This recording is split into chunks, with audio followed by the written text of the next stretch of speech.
This is truck racing, a European sport that keeps its spectators on the edge of their seats. For safety, there's a speed limit of 100 miles per hour, so the skill is in overtaking on the corners. The trucks aren't built specially for racing. They're all adapted from road-going vehicles and engineered for acceleration rather than ultra-high speed.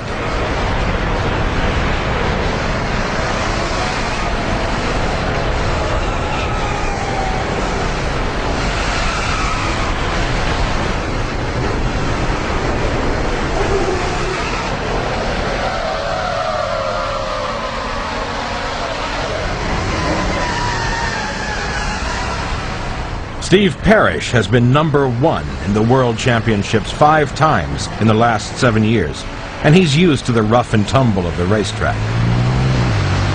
It isn't as bad as you first think. We have special race roll bars and very stiff chassis, and it actually handles reasonably well. There's still an enormous amount of weight there, and it doesn't do exactly as you ask it, but it's much more precise than you would imagine a truck could possibly be. His truck is a top-of-the-line Mercedes that has been customized for racing.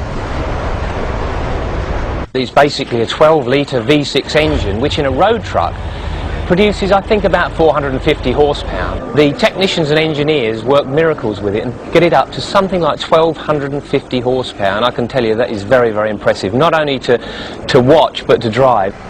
It goes from 0 to 100 in 9.6 seconds. Keeping all that power in check means that there's a tremendous buildup of heat in the disc brakes. So water is sprayed directly onto the discs to stop them from overheating. We use something in the region of 85 litres of water during a 30-minute race, so it actually sprays a lot of water in. If the water runs out, the brakes wouldn't last more than 1 lap.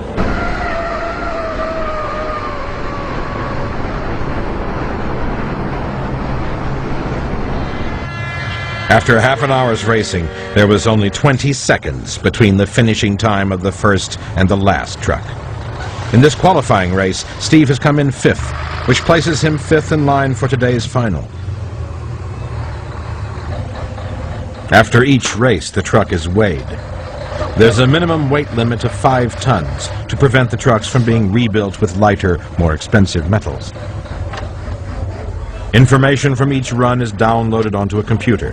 From this, the team can analyze the engine temperature and pressure, the G-forces, the suspension, and of course, Steve's performance around the corners.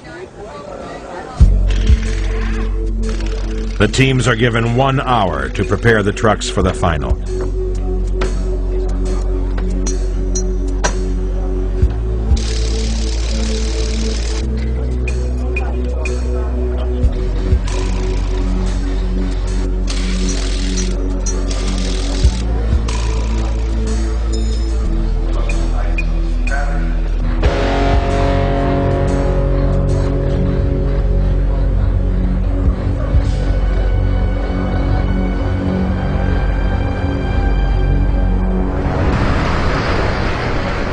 Driving such a huge piece of machinery around a racetrack requires particular skill, especially when there is so little space to overtake.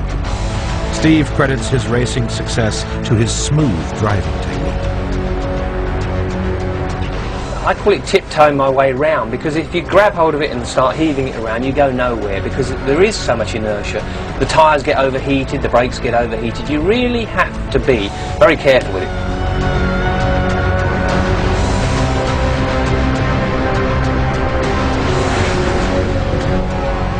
Even changing gear is a specialized technique. I have a choice. I can either use the paddles, which the green one is the up arrow for upshifting and the red one's for downshifting, so that's very simple. Or if I want to, I can use the stick shifter, but it's much easier. There's no gate or anything like that. It's just forward for faster and back for lower gear.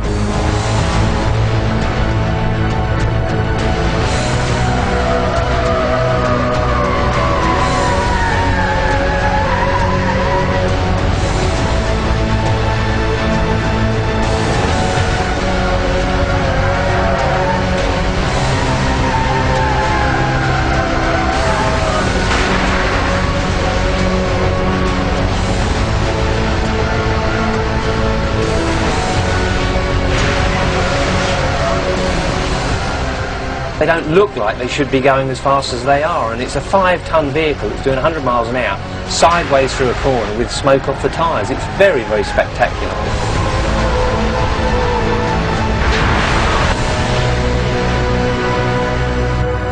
Unusually for Steve Parrish, this race has been a disaster. He suffered some serious damage to the truck and fallen back to 6th place. I'm an awfully bad loser. I just don't accept it, I really don't. But I hate to blame myself, because once the race driver starts to blame himself, he's nearly finished, he's lost his confidence, and that is very, very important to be a racing driver.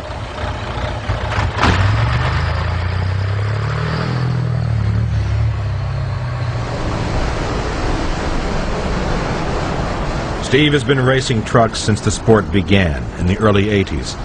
At that time, the trucks were either driven by truck drivers with no racing experience, or like Steve, racing drivers with no truck driving experience. It was all a great recipe for entertainment. And over the years, there have been some spectacular incidents.